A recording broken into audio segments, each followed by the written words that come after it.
Okay, what's up, spacefarers? So today, I just loaded this up and I want to read all of the data logs that I've collected so far. So, Starfarer Entry 1, we have Starfarer, The Apocalypse Tranquility, Call Me Crazy, IRS, Mary Shelley, and Hypersleep Chamber logs. I guess these are logs left by people who died in hypersleep. So, that should be good. Oh, and I got these too. Man, that looks creepy. Okay. So let's start reading. I know I should feel bad. I'm so lucky right now. There are still millions of people starving back there on Earth, and I'm up here, safe. Or at least, sorta safe. Or at least, if I starve, it'll be my own dumb fault, which is a lot more than most people can say right now. I like the guys I'm working with, too. Victor, Hamilton, Cutter, Sandy. So far, we're all getting along great. Cutter can be kinda cranky, and Sandy's obviously seen some stuff that she doesn't want to talk about. But so far, we're all in a good mood and working well together. Right now, we're all sleeping in a single dormitory, and Hamilton snores like a sawmill, so I'll be glad when we can spare the time to build separate cabins for everyone. But really, his snoring is the worst of my concerns. It's been a long time since I had it so good. The first and most important step in building a ship is naming her. We decided to go with Starfarer. Hopefully a name like that will carry us a long way. We're kind of divided on what we're going to do exactly. I think Victor and Sandy feel we owe it to the Haven Foundation to put in a real and serious search for Eden. I think we need to take care of ourselves first. If we look out for each other and work with other Haven crews and just take it carefully, we should be fine. Maybe we'll find Eden along the way. If we don't, well, just having a safe place to sleep and regular food on the table in front of me every day suits me just fine.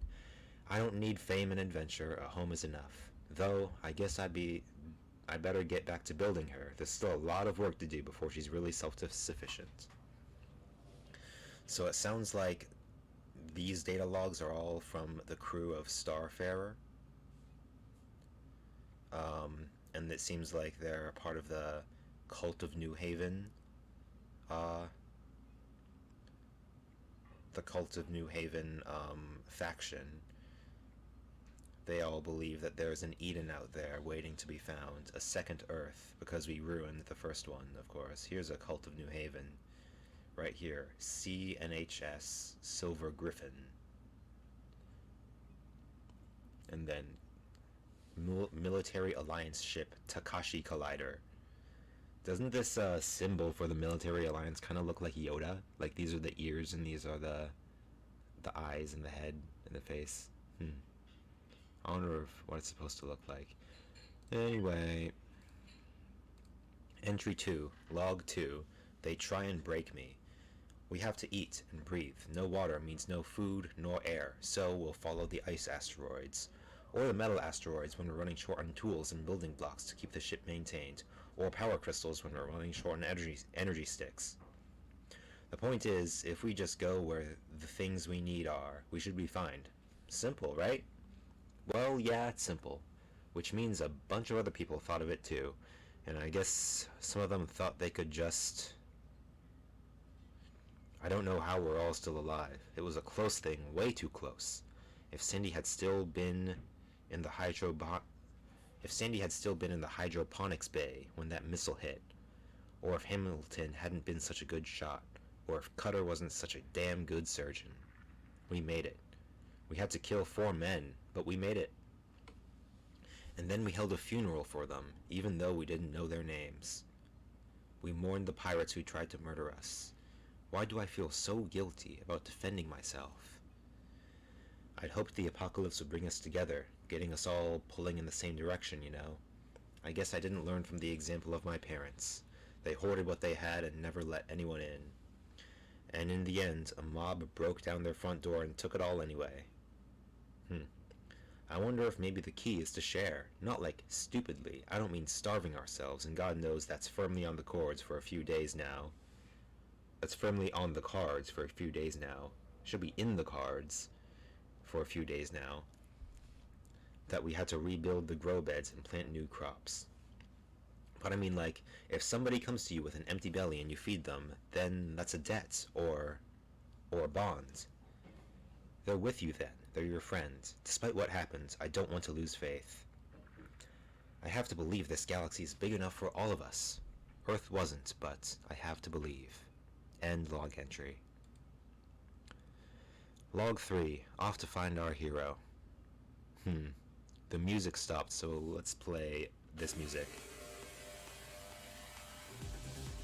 We hit the mother lode with this system. Enough minerals to keep us in parts and building blocks for, well, a long time. More than we could store, so we used them to build a whole new cargo bay. Hamilton complained that the ship's all lopsided now, but it doesn't make a difference. Sandy tells me our water reserves are good too. Really, really good. Enough to keep us in air and drinking water for months. Cutter, of course, keeps griping how that makes us a target. It's only a matter of time before some pirates get wind of this big fat juicy ship full of food and water, he says. I have to admit, I'm worried too. He's right. And we have only 3 pistols between 5 crew. It's my job to protect them, and right now I'm painting a huge target on their backsides. I pause log. Paused. Resumed. I guess this is dictated. It's spoken into a dictator. My job to protect them, and right now I have a painting a huge target on their backsides. I pause log. Paused. Resumed. That was Victor. He says he heard an old friend might be heading out this way, and maybe they'd be open to teaming up. There's safety in numbers after all. I have to admit that's not a bad idea. End. Log 4. Keepers of the Flames. Victor's friends could have been anything. Pirates, slavers, instead they turned out to be some of the nicest folks I've ever met. I guess the apocalypse just can't take the shine off some people. Nice, but not pushovers. I wouldn't want to be the pirate that messes with the crew of the Second Chance. We teamed up. Where we go, they go. Everything gets split 50-50, and if one crew's a little short on supplies, the other crew's there for them. That's nice. It sounds a lot simpler than it is, but it works. I'll choose a negotiation over a gunfight every time. It's already paid off too. I'm pretty sure that ship we were seeing for the last 4 or 5 jumps was stalking us. Since we teamed up with the Second Chance, they vanished. So, we're gonna keep doing what we were doing, follow the resources. I hear other crews have big ideas about searching for a new homeworld. Or alien life, or whatever. They're welcome to it. All I care about is keeping me and mine alive and honest. All other concerns are secondary. Sandy said she had some friends on another ship that might be out this way. It worked out well enough with the Second Chance, so yeah, maybe we should go see if the crew of Perfect Ship versus version V 3.0 live up to their sense of humor. So long as they can pull their weight, they'll be welcome. I guess that's funny because it's the 3rd version of the Perfect Ship. What happened to the first 2 perfect ships? Maybe they weren't so perfect after all. Log 5. Light the way back home. I've been so busy, I've forgotten to keep my personal journal updated. In fact, come to think of it, I might just call this the final entry. I still have too many plates to spin. It's probably a bad idea to add one more. Still, this little story deserves an ending. We made more friends, that's the short version. Laughs. That's oversimplifying it. But how do I even begin to compress all those adventures into one log entry? All the lives we saved, all the scrapes we got into. All the days we barely survived by our fingertips. And those of us who didn't survive at all. We lost Cutter, a stroke. It could have been worse. We nearly lost him to slavery. There's a lot of people in the fleet who wouldn't still have all their bits. if Cutter hadn't been there to put them back together. Yes, I said fleet, dozens of us by now. A genuine nomad caravan of Earth's flotsam. We've had to start getting picky about who we let in. Too many crews turned out to be slavers, or pirates, or cultists. It hurts to look starving people in the eye and turn them away. But I have hundreds of lives to worry about, who have earned their place in this caravan, hundreds of mouths to feed, and there's never enough to spare on charity. I wish that was different. Maybe one day it will be. I'm going to give this journal to some of those desperate souls. Who knows, maybe word will spread. We can handle pirates, and maybe there are folks out there who don't need charity. Maybe there's folks who made it somehow. If that's you, if you can pull your weight and help keep those mouths fed and those ships flying, maybe there's a spot for you in our caravan. After all, home is where the heart is. This is Emily Lopez, captain of the Independent Havencraft Starfarer, signing off. End log. Well, that's nice. Maybe, one day our ship will, find their caravan and we can join them. Maybe that'll be in a later update, or maybe whatever. It seems like, they're not letting people in, but maybe they could give them something, some food to keep them alive. It's kind of sad. I mean, I have plenty of food. I just like build a bunch of farming facilities and just grow all the food I can.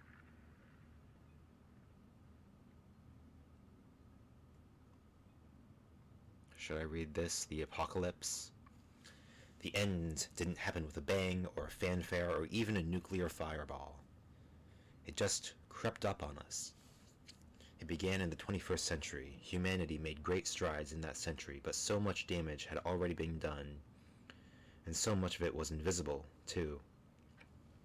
When the insect population collapsed, food crops and biodiversity both suffered. Without those, ecosystems all over the globe suffered. By the time we curtailed our CO2 emissions, there were too few trees to sequester the excess. That's sad. Sounds like something that could actually happen.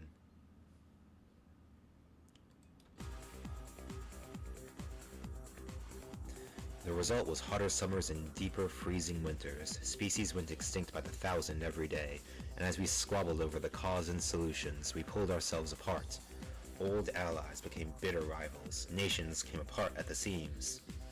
The great edifices that supported the internet, global trade, just-in-time delivery, and all the other things that humanity depended upon to live, they all fell apart. Yeah. We destroyed the planet just so we can have our Amazon packages delivered within a day. Sad. Starvation, disease, and war made the 22nd century even bloodier than the 20th. Yikes. Humanity was always good at adapting, though. When the sun baked the lands, we invented the thermal regulator. When crops failed, we invented grow pods. We got better at recycling, at finding new energy sources, but we were always a step behind where we needed to be. Folks used to joke about the big tech firms and their slogans. Yesterday's solution, tomorrow. Yeah, it's not that we destroyed the world, but we certainly made it impossible to sustain human civilization as it was. Too many places lapsed into feudal tyranny, or mismanaged themselves into famine, or just plain became unlivable as the climate shifted. Through it all, we never gave up on space exploration. There were complaints, of course, that it was a waste of increasingly valuable resources, that all the money and effort could go towards actually solving the problem. Now it seems maybe space was the only solid investment we ever made. Damn. Yeah, I mean, it seems like, yeah, all the money that we're spending on space exploration, especially right now, could be better spent. I mean, Elon Musk, Jeff Bezos, Virgin Airlines, all those rocket ship trips that were taken recently. I don't know if they were really innovative, or if they were testing new technology or something, but they seem kind of like joyrides to me. Like the rich people who got so much richer during the pandemic while everyone else got poorer, just dunking on everyone just by saying, hey, fuck you, we could feed a million starving people, but instead we're gonna take a joyride into space just because we can. But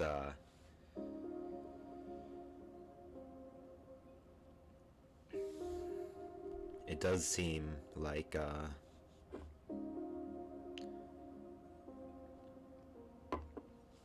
I do like the idea of going to space to go exploring, if it's actually done in the right way, if that money is actually well spent. It seems like there's just so much waste.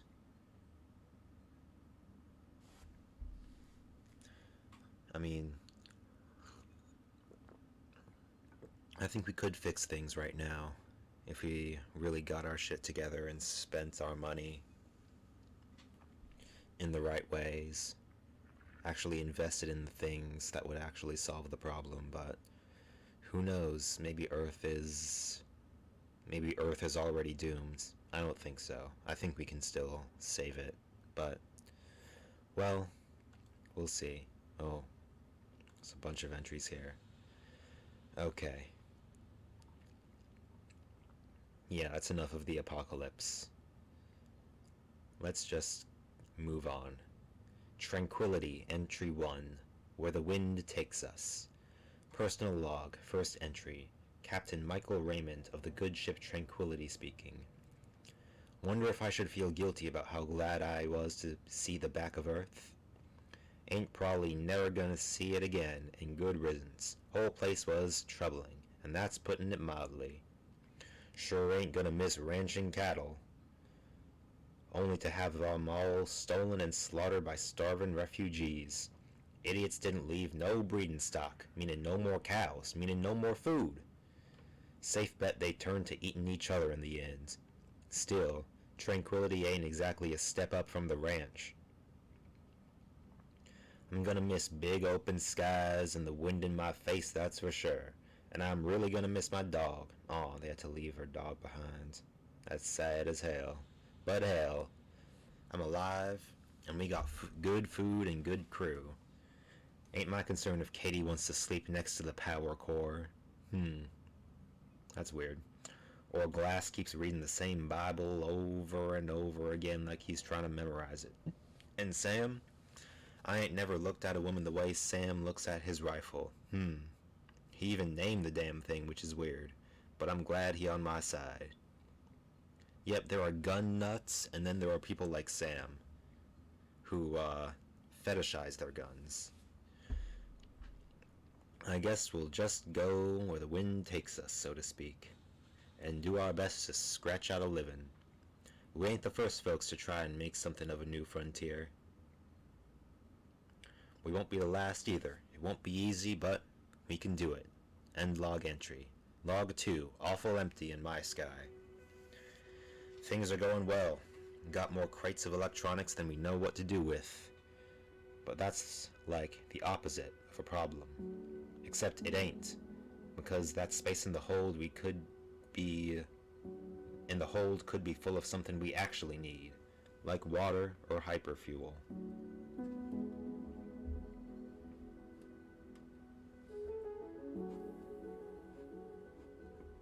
Is that better?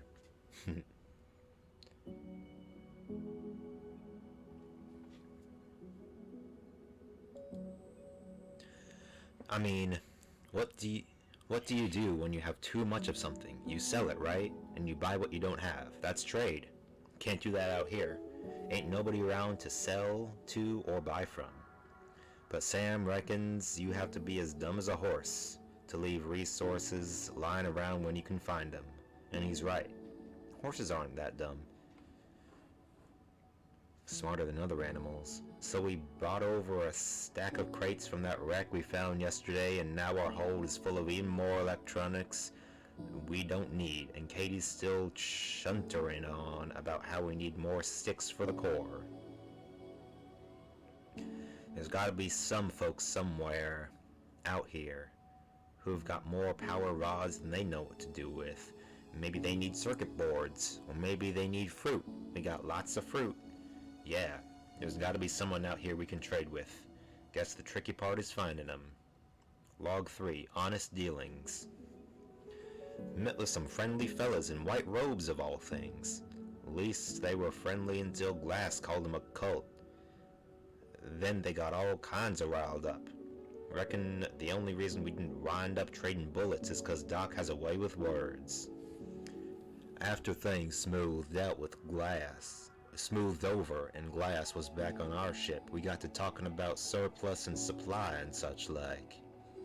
Turns out our new friends, the totally not a cult, were thirsting for fruit. Well, I said, it turns out we've got more fruit than we can handle. Maybe we can come to some kind of arrangement. The rest was numbers. Doc worked them out. So we're flying away, a mite light on the fruit, but plenty heavy on water, hyperfuel, and to Katie's relief, energy sticks.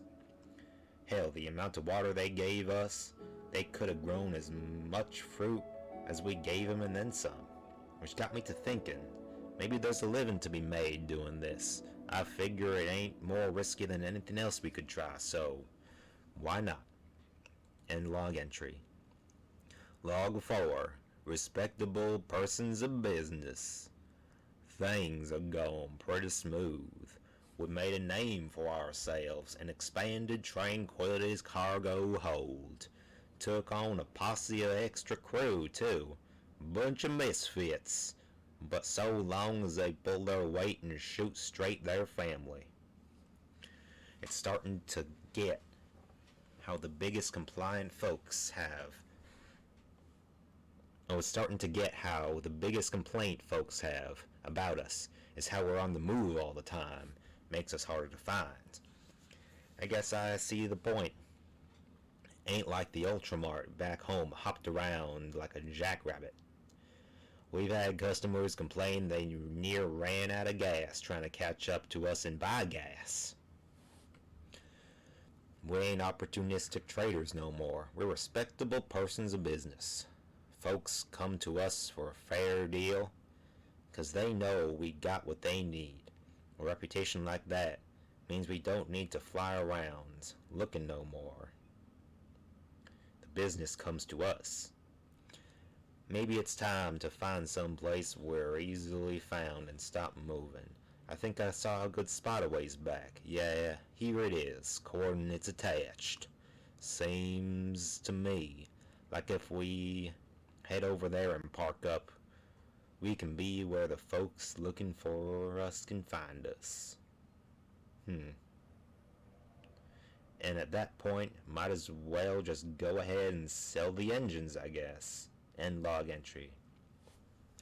I wonder if that's one of the outposts or trading stations we came across. Log 5, not going anywhere. We sold the engines like I said.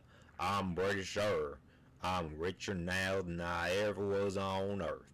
Still ain't got the same elbow room like I did on the ranch. Can't buy back the sky no matter how rich I get. But hell, we have a bar now with real alcohol. Good alcohol. It's a little taste of what we lost. Best bits anyway. Speaking of good alcohol, I got some white wine right here. I think it'll make my southern accent better. Whew. This guy's probably not drinking white wine, but probably whiskey or something more manly. But hey, that's life on the ranch. It's a little taste of what we lost. The best bits anyway. And people come a long way to get a sample and trade. Ain't no difference to us what they trade. Guns or food. There's a fella down on the market deck, sells nothing but jukeboxes and arcade machines. Not to mention all the services down there that folks can't take home, like a haircut or a little, affection. So long as the station gets its cut. I don't care what folks sell here. Feels good. Feels like home, you know. A lot of room in this sky, though. And there's lots of places a long way from here ain't got no central hub like Tranquility provides. I bet it's only a matter of time before somebody else sets up a trade hub elsewhere in the sky, and from there, well, human history basically boils down to trading and fighting. True. Good luck to 'em, I say. I can think of a few good spots where a trade station might make a real good living. Me, I'm gonna enjoy some more of this fruit brandy. Then go see Vivian and her girls for some of their famous, pancakes. Yo, this is Captain Michael Raymond, CEO of Tranquility Hub. Happy trails and log. Man, fruit brandy and Vivian. Sounds nice. Should I keep reading? I'll read the rest some other time, okay? I'm getting tired of, reading. I want to play some. I guess the Kashi Collider took all the refugees that it can hold. I got a lot of spare room on this ship. Kinda